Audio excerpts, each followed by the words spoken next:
আল্লাহর কোনো বান্দা যদি মুহররম মাসে বেশি বেশি ইবাদত করে, আল্লাহ তাআলা বাদবাকি 11 মাস তাকে বেশি বেশি ইবাদত করবার তৌফিক দান করবেন। তাহলে আমাদের এই মাসে ইবাদত কম করব না বেশি করব? বেশি করব।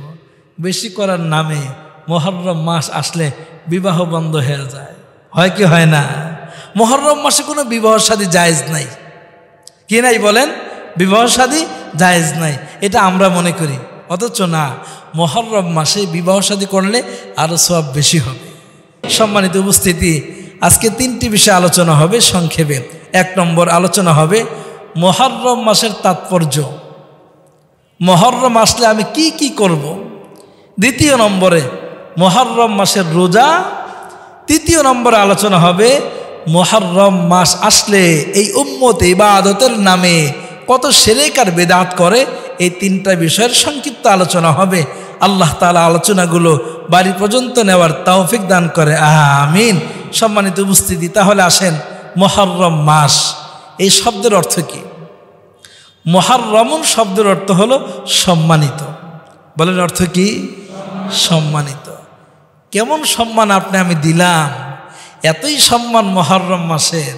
মুহররম মাসে চাঁদ উঠলে একদল সম্মানের কারণে মনে হয় ঢোল নিয়ে রাস্তা বাইরে হয়ে যায়, আওয়াজ করে কোন ঠিক না ঠিক।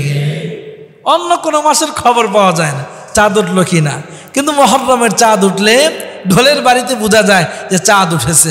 আল্লাহ তাআলা এই ধরনের কুসংস্কার গুনাহ থেকে উম্মতে মুহাম্মাদিকে বাঁচার তৌফিক দান করেন। যারা শিয়া তারাও তো উম্মতে মুহাম্মাদি, এরা গুনাহ করতেছে, এদেরকে সতর্ক করার জিম্মাদারি আমাদের। আল্লাহ তাআলা যারা গুনাহের কাজ করতেছেন, ইবাদতের নামে যারা বিদআত করতেছেন, আল্লাহ তাআলা তাদেরকে বিদআত থেকে বাঁচবার তৌফিক দান করে, আমিন। তাহলে মুহররম শব্দের অর্থ হলো সম্মানিত। বলেন কি? তাহলে মুহররমের সম্মানে একবার বলি সুবহানাল্লাহ। কেমন সম্মান? আল্লাহ তাআলা কোরআনে হাকিমে মুহররম মাসের গণনা অনুযায়ী মুহররম মাসকে গণনা শিখিয়েছেন আল্লাহ তাআলা কোরআনে।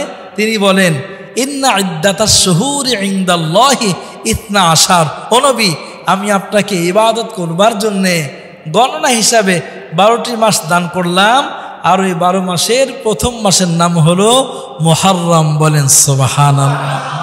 দলিল কি? সূরাতুত তাওবা 36 নম্বর আয়াত। যদি সময় সুযোগ মেলে বাড়িতে গিয়ে তাফসির পড়ে নেবেন, গুগলে সার্চ দিবেন যে সূরা তাওবার 36 নম্বর আয়াতের তাফসির, দেখবেন বিশাল তাফসির চলে আসছে, ওখানে পড়বেন মন খুলে। সব কথা তো আমরা মসজিদে বলতে পারি না, কিন্তু সব কথা আপনি পড়তে পারবেন বাসায় বসে। আল্লাহ তাআলা সূরাতুত তাওবার 36 নম্বর আয়াতের তাফসির আমাদের সকলকে বোঝার তৌফিক দান করে, আমিন। ওই সূরাতুত তাওবার 36 নম্বর আয়াতের মধ্যে আল্লাহ তাআলা বলেন, মিনহা আরবাতুন হুরুম। ও নবী, এই 12টি মাস, ইন্না ইদ্দাতাশ শুহুরি ইনদাল্লাহি 12। ইসনা মানে 2, আশার মানে 10, 2 10, 1 10 2 12। এই 12টি মাস গণনা করবেন। এই 12টি মাসের মধ্য থেকে মিনহা আরবাতুন হুরুম, নবী 4টি মাসকে আল্লাহ বলতেছেন আমি 4টি মাসকে অনেক সম্মানিত করেছি। ওই 4 মাসের 1 মাস হলো জিলহজ, জিলকদ, জিলহজ, মুহররম, আর একটা মাসের নাম হলো রজব। এই 4 মাসকে আল্লাহ তাআলা খুব সম্মান দিয়েছেন। নবী পাকের জামানায় শুরু যুগে এই 4 মাসে কেউ ঝগড়া করতো না, কেউ যুদ্ধ করতো না, কেউ মারামারি করতো না, এই 4 মাসের সম্মানের কারণে। কারণ আল্লাহ তাআলা কোরআন হাকিমে বলেছেন, ফালা তাজলিমু ফীহিন্না আনফুসাকুম, তোমরা এই সম্মানিত মাসের মধ্যে তোমরা তোমাদের নিজের নফসের উপরে গুনাহের মাধ্যমে জুলুম করবা না। আর মুহররম মাসকে আল্লাহ তাআলা বলছেন মুহররম হলো আমার মাস। আল্লাহ বলছেন শাহরুল্লাহিল মুহররম, মুহররম হলো আমার মাস। যেই মাস আল্লাহ তাআলা নিজের মাস বলছেন, এই মাসের অনেক সম্মান। এজন্য নবীজি সাল্লাল্লাহু আলাইহি ওয়াসাল্লাম বলেন, কেউ যদি এই মাসের আরবি মাসের গণনার প্রথম মাস হলো মুহররম, কেউ যদি মুহররমের খবর না রাখে, আরবি মাসের গণনার খবর না রাখে, তাহলে যেই এলাকাতে কেউ আরবি মাসের গণনার হিসাব রাখবে না, ওই এলাকার সবাই কবিরা গুনায় লিপ্ত হয়ে যাবে। বলেন নাউজুবিল্লাহ। তাহলে আমার ভাই, মুহররম মাসের চাঁদ উঠবার পরে আপনি আমি বুঝতে পারলাম আরবি হিজরি শুরু হয়ে গেছে। কত হিজরি শুরু হলো? 1446তম হিজরি। আমি বাংলা হিসাবও ঠিকমতো আমরা জানি না। আর আরবি তো কথাই নাই, কি বলেন? আরবি কথাই নাই, যদিও বাঙালি ইংরেজিতে পুরো পাকাপোক্ত, অথচ যেই ভাষা যেই হিসাব না করলে কোনো গুনাহ হবে না, বাংলাটাও গণনা না করলে গুনাহ হবে না। কিন্তু আমার ভাই, মুহররম মাস আরবি মাসের প্রথম মাস, এই মাসের গণনা না জানলে যেই গ্রামের কেউ জানবে না, ওই গ্রামের সবাই গুনাহগার হয়ে যাবে, ফরজে কিফায়া। সুতরাং আজকে থেকে মুহররমের এই মাস থেকে আমরা গণনা করবার জন্যে আমরা আমাদের মোবাইলের মধ্যে একটা অ্যাপস নামায় নিব। প্রত্যেকের মোবাইলে আছে, চেষ্টা করলে পারবেন। দ্বিতীয় নম্বরে অথবা বাসায় একটা ক্যালেন্ডার রেখে দিব আরবি মাসের গণনা শিখবার জন্যে। যদি আরবি মাসের গণনা আপনি আমি ঠিক মতো না গণনা করি, কেউ যদি না করে, কখন রমজান আসলো কেউ জানি না। আজকে রমজানের 5টা রোজা হয়ে গেছে, আমাদের কারো কোনো খবর নাই। আর এখন তো আমাদের কপাল ভালো, নেট চলে আসছে, ইন্টারনেট আমাদের সামনে, অনলাইনে আমাদের সামনে। আমরা এখানে বসে বসেই দেখি সৌদিতে চাঁদ উঠলো কি না।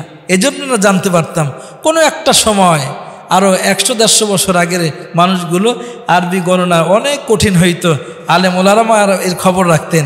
তাহলে আমার ভাই, আরবি মাসের মুহররম মাস, এর গণনা আমাদের সকলের জন্য জানা ফরজে কিফায়া। আল্লাহ তাআলা আমাদেরকে আরবি মাসের গণনা সকলকে শিখবার তৌফিক দান করে, আমিন। না করলে পুরো এক বংশের পুরা গ্রামের মধ্যে কেউ না জানলে সবাই গুনাহগার হব। 1 নম্বর। তাহলে আমরা মুহররম মাসের এই মাস থেকে বুঝতে পারলাম এই মাসের এত দাম, এই মাস থেকে আমাদের গণনা শুরু, নববর্ষ শুরু হয়ে যায়। সাল্লাল্লাহু আলাইহি ওয়াসাল্লাম বলেছেন, মুহররম মাস হলো ইবাদতের মাস। এই মাসে বেশি থেকে বেশি ইবাদত করা চাই। ইমাম জাসসাস আলাইহির রহমা তিনি তার তাফসিরের কিতাবের মধ্যে লেখেন, আল্লাহর কোনো বান্দা যদি মুহররম মাসে বেশি বেশি ইবাদত করে, আল্লাহ তাআলা বাদবাকি 11 মাস তাকে বেশি বেশি ইবাদত করবার তৌফিক দান করবেন। তাহলে আমাদের এই মাসে ইবাদত কম করব না বেশি করব? বেশি করব। বেশি করার নামে মুহররম মাস আসলে বিবাহ বন্ধ হয়ে যায়, হয় কি হয় না? মুহররম মাসে কোনো বিবাহ শাদী জায়েজ নাই, কি নাই বলেন? বিবাহ শাদী জায়েজ নাই, এটা আমরা মনে করি। অথচ না, মুহররম মাসে বিবাহ শাদী করলে আরো সওয়াব বেশি হবে। আমরা তো বুঝতাম না, জানতাম না। এজন্য আমার ভাই, মুহররম মাসে কেউ যদি বিবাহ শাদী করতে চায় অবশ্যই সে করবে। বিবাহ শাদী করলে কোনো প্রকার সমস্যা নাই, বরঞ্চ মুহররম মাসে কে বিবাহ করলে সওয়াব আরো বেশি হবে, কারণ ইবাদতের মাস, গুনাহমুক্তের মাস। এজন্য বেশি থেকে বেশি ইবাদত করবার চেষ্টা করা। রাসূলুল্লাহ সাল্লাল্লাহু আলাইহি ওয়াসাল্লাম বলেন, 3 নম্বরে আল্লাহর পয়গম্বর বলেন, এই মাস হলো তওবার মাস। অনেক নবীর তওবা কবুল হয়েছে। বিশেষ করে তওবা বলতে অন্যের কাছ থেকে আল্লাহর কাছে দোয়া করছেন। নবীদের তো কোনো গুনাহ নাই, কিন্তু নবীরা তওবা করেছেন। আমাদের নবীর জীবনে কোনো গুনাহ আছে? কথা বলে না। কিন্তু আমরা হাদিসের কিতাব থেকে পেয়েছি, ইমাম বুখারী বলেন, আল্লাহর পয়গম্বর দৈনিক কমসে কম 70 থেকে কোন কোন রেওয়াতে আসছে 100 বার পর্যন্ত আল্লাহর নবী আল্লাহর কাছে তওবা করতেন। পয়গম্বর মূসা আলাইহিস সালাতু ওয়াস সালাম আল্লাহর কাছে অনেক কান্নাকাটি করছেন। এই মাসেই পয়গম্বর মূসা আলাইহিস সালাতু ওয়াস সালাম এই মাসেরই 10 তারিখে ফেরাউনের মতো জালেম থেকে আল্লাহ তাআলা মুক্তি দিয়েছিলেন। এজন্যই এই মাসকে আল্লাহ তাআলা এই উম্মতের জন্য তওবার মাস বলা হয়েছে। এজন্য আমার ভাই, আল্লাহ তাআলার কাছে বেশি থেকে বেশি রুনাজারি করা, কান্নাকাটি করা। কারণ মুহররম মাস যদি আল্লাহর কাছে আপনি আমি কাঁদতে পারি, রোনাজারি করতে পারি, আল্লাহ তাআলা আপনাকে আমাকে অবশ্যই মুহররম মাসে তওবা করলে তওবা কবুল করবেন। মুহররম মাসের আর একটা আমল হলো, নবীজি বলেন, মুহররম মাসে রোজা রাখা। মুহররম মাসের রোজা 2 প্রকার, একটা হলো আশুরার রোজা আর আরেকটা হলো স্বাভাবিক রোজা। নবীজি বলেন, মুহররম মাসে কমসে কম উম্মতের একটা রোজা রাখা চাই, 10 তারিখের রোজা ব্যতীত। 10 তারিখের রোজা ব্যতীত কমসে কম একটা রোজা রাখা চাই। ক্বালান নবী সাল্লাল্লাহু আলাইহি ওয়াসাল্লাম, আফযালুস সিয়ামি বা'দা রমাযান শাহরুল্লাহিল মুহররম। আল্লাহর পয়গম্বর বলেন, ইমামে তিরমিজি আলাইহির রাহমা বলেন, ইমামে মুসলিম আলাইহির রাহমা বলেন, নবীজির সাহাবী আবু হুরায়রা রাদিয়াল্লাহু তাআলা আনহু বলেন, আল্লাহর পয়গম্বর মুহাম্মদ আরবি সাল্লাল্লাহু আলাইহি ওয়াসাল্লাম বলেন, 12টি মাসের মধ্য থেকে মুহররম মাসের সম্মান এত বেশি। আল্লাহর পয়গম্বর বলেন, আফজালুস সিয়ামি বা'দা রমাজান শাহরুল্লাহিল মুহররম। আল্লাহর পয়গম্বর বলেন, মাহে রমজানের ফরজ রোজার পরে নফল রোজার সবচাইতে বেশি ফজিলত হলো মুহররম মাসে। কোনো ব্যক্তি যখন মুহররমের মধ্যে রোজা রাখার অভ্যাস করে, রোজা রাখে, আল্লাহর পয়গম্বর বলেন সে দুনিয়ার সবচাইতে ফজিলতপূর্ণ রোজা রাখলো। আওয়াজ করে বলেন না সুবহানাল্লাহ। কারণ নবীজি বলেন, আল্লাহ পাক রব্বুল আলামিন বলেছেন মুহররম হলো আল্লাহর মাস, শাহরুল্লাহ বলা হয়েছে।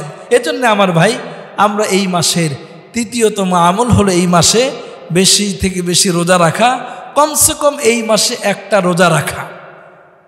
এরপরে প্রিয় নবীজি বলেন, মুহররম মাসে আমরা তো একটা রোজা রাখবই, কিন্তু বিশেষ করে মুহররম মাসের 10 তারিখ। দ্বিতীয় আলোচনা,